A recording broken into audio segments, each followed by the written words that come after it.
नमस्कार दोस्तों मित्रों, आज हम जो चर्चा करेंगे वह कर्क राशि वाले जातकों के लिए करेंगे।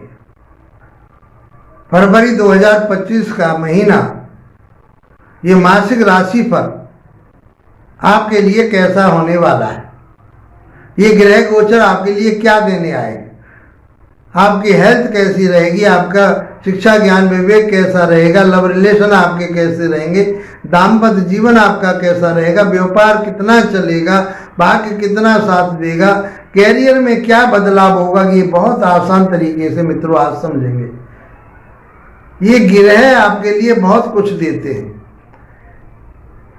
लास्ट में इसका उपाय भी बताऊंगा। यदि आप मन से आप इन उपायों को करते हैं तो मैं समझता हूं कि आपके लिए बहुत लाभ प्राप्त होगा। कुंडली विश्लेषण कराना चाहते हैं तो मेरे YouTube पर जो नंबर चल रहे हैं उन पर संपर्क कीजिए।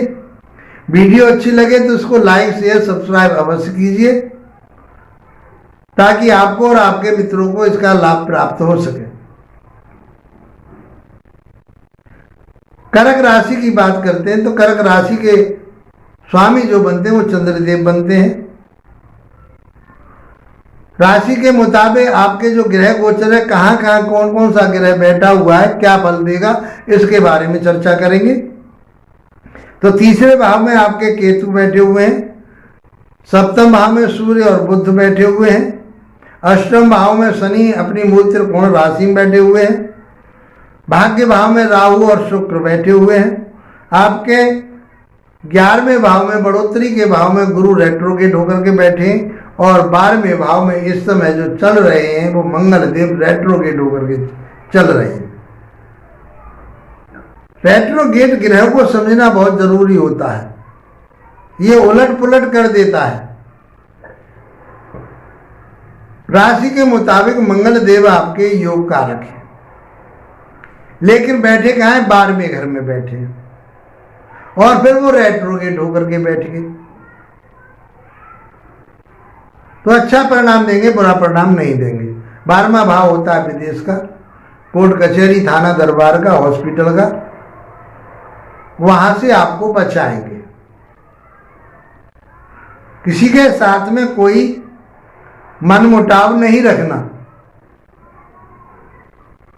नहीं शत्रु बढ़ सकते हैं। कर्जा आप ले लेंगे उतर जाएगा,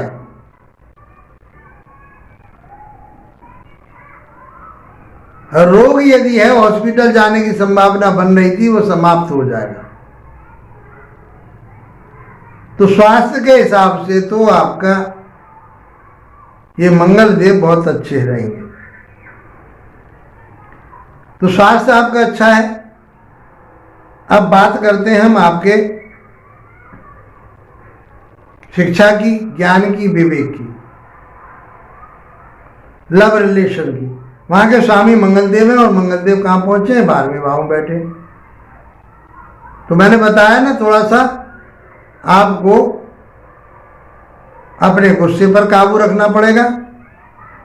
वैसे गुरु की दृष्टि आ रही है तो लव रिलेशन आपके बहुत बढ़िया रहेंगे, शिक्षा आपकी बहुत अच्छी रहेगी। शिक्षा भी आपकी आध्यात्मिक शिक्षा रहेगी, ज्ञानवान शिक्षा रहेगी।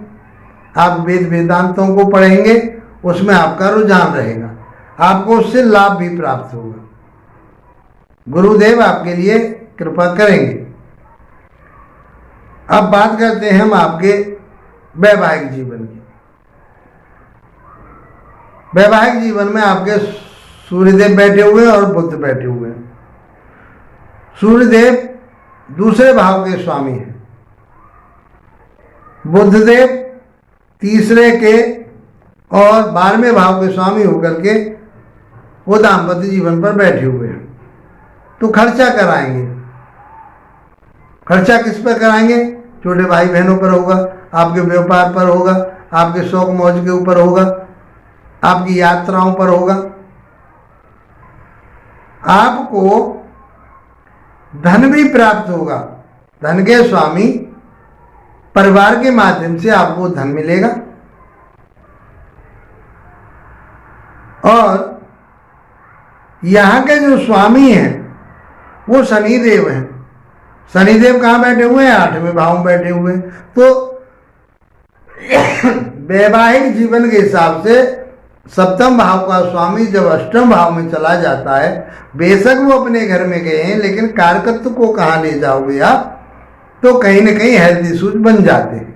ससुराल पक्ष से भी कहीं ऐसी उम्मीद जो कोई वसीयत के माध्यम से या कोई बुजुर्ग के माध्यम से जो वसीयत होने वाली थी वो आपके लिए प्राप्त हो जाएगी। उस हिसाब से तो शनिदेव वहाँ बढ़िया है, आपके आयु के लिए बढ़िया है।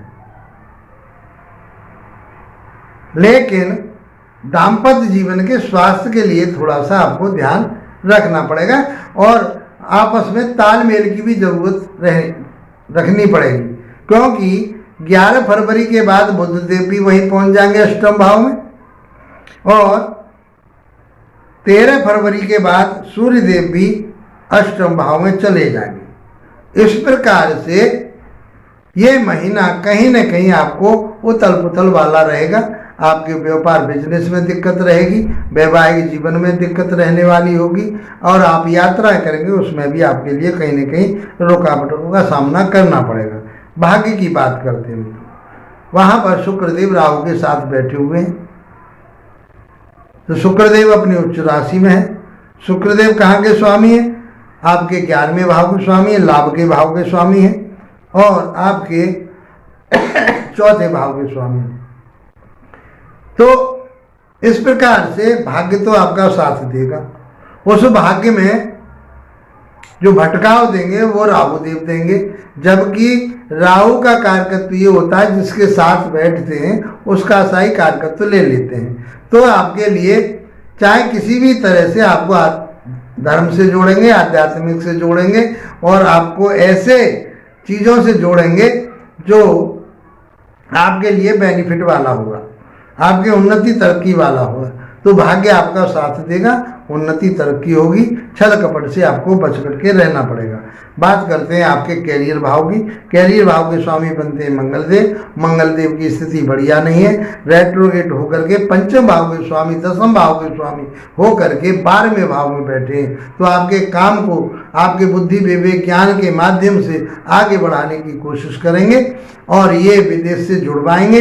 विदेशी यात्राएं आप करेंगे, लेकिन उन यात्राओं को आपको बहुत सोच समझ करके चलना पड़ेगा। किसी के साथ में मनमुटाव ना करें। वहाँ जा करके कहीं विदेश जा रहे हैं वहाँ अपने स्वास्थ्य का ध्यान रखें और ऐसे आर्गुमेंट ना करें जो तीखेपन के हों। तो आपके कहीं आपके जो पार्टनर होंगे, जो आपके बिजनेस में पार्टनर होंगे, जो आपके काम क्षेत्र में काम करने वाले लोग हैं, उनके साथ में कहीं परेशानी हो सकती है। मित्रों, ये महीना आपका बहुत अच्छा रहने वाला है, सब कुछ बहुत अच्छा रहेगा। अब क्या करें आप? लास्ट में उपाय आपके लिए बताता हूँ। हनुमान चालीसा का पाठ कीजिए और हनुमान चालीसा का पाठ करने से, सूर्य भगवान को जल देने से आपके कार्य में, आपके व्यापार में, आपके बिजनेस में, आपके नौकरी में अच्छे रिजल्ट आने की पूरी संभावना है। और जो आपके सामने समस्याएं आ रही हैं वो समस्याएं समाप्त होने की पूरी संभावनाएं बनती हैं। इसलिए हनुमान चालीसा का पाठ करें, सूर्य भगवान को जल दें। इसी के साथ आप लोगों का धन्यवाद। नमस्कार।